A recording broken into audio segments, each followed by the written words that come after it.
in the near future anyhow. They'll just grow it in a laboratory or whatever they want, if there's anyone around at that point anyhow.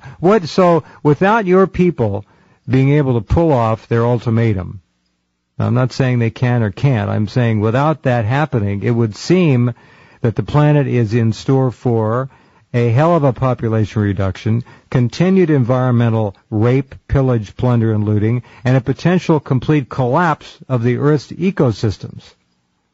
Yes, I mean that's what these people are doing. I mean they are, they think they're environmentalists, and the way they want to preserve the environment is by getting rid of excess people and creating wilderness zones. Well, that's what Prince Philip said. If he could come back and reincarnate as something, you know the story. Yeah. Well, these people are very high. Maybe I'll send you later. I have a kind of flow chart of the Illuminati power structure, But just to get back to that whole thing, I mean, of the people, once they were spread around by the Romans, the secret society, they had useful skills. I mean, emperors loved to build monuments, and these people are monument builders, and they were good at accounting, right, controlling the finances. So wherever they went, they made themselves friendly with kings.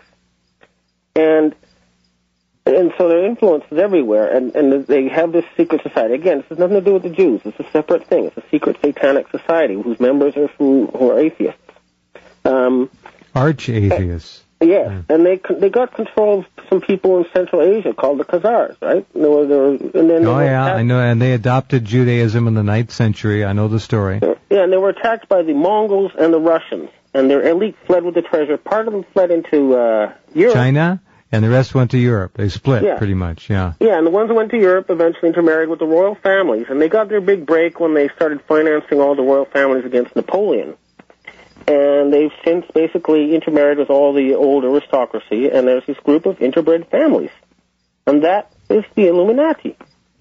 And their number one man is David Rockefeller. Their 2 and 3 are Philip Rothschild and J. Rockefeller.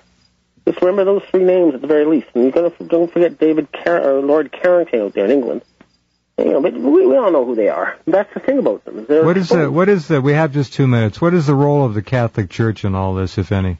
I believe the Catholic Church has been fighting them. I went to a Jesuit university. These guys wore second-hand clothing, and they live in shabby apartments. Mm-hmm.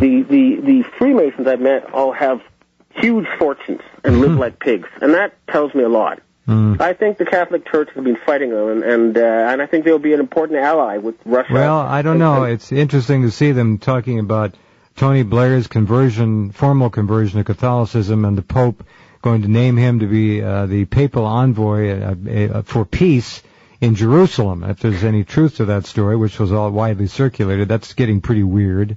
Yeah, well, the Roman Catholic Church is a huge organization with many factions. I'm sure they're heavily infiltrated, but I do not believe that the entire institution is corrupted. But I don't know. I'm not a Catholic. My parents are atheists, and I'm agnostic. I'm not agnostic. I believe God is too big to fit into any particular religion. Well, you bet. I'll second that.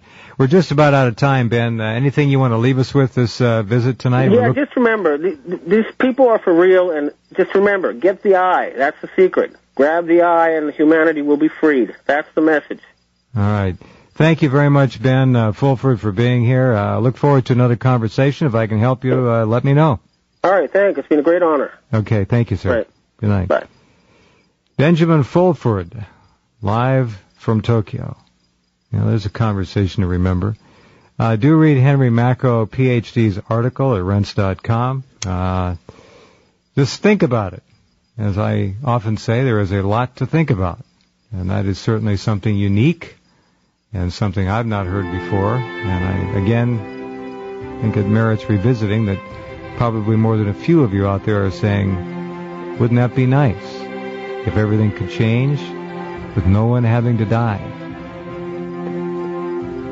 Okay, we'll be back in 21 hours.